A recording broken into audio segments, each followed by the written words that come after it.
केंद्रीय राज्य मंत्री सुकांत मजूमदार ने कहा कि देश हित में बंगाल सरकार को बीएसएफ को सीमा पर जमीन देनी चाहिए ताकि बांग्लादेश से घुसपैठ को रोका जा सके।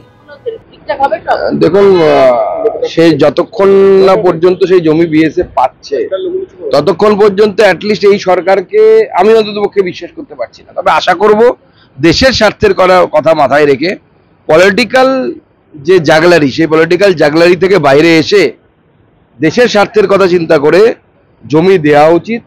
পশ্চিমবঙ্গের সীমানা বরাবর পুরো ফেন্সিং হওয়া উচিত যাতে করে আমরা বাংলাদেশ থেকে অনুপ্রবেশটাকে আটকাতে পারি।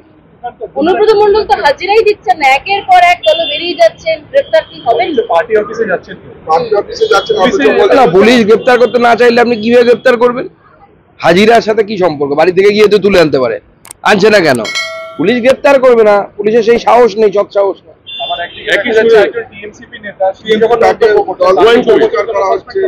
না না সেটা তো ওই বলে না যে কাউকে অন্য একজনকে ঝিকে মেরে বউকে শাস্তি দেয়া, এখনকার দিনে অবশ্যই এটা চলে না, কিন্তু তবুও এইটাই তৃণমূল কংগ্রেস করার চেষ্টা করছে যে অনুব্রত মণ্ডলকে কিছু করা যাবে না, অতএব যে নিরীহ বলতে ইন্দাসে যে কোনোভাবে পাল্টা কিছু করতে পারবে না ताकि तुम्हें शास्त्री तो शास्त्री दिया।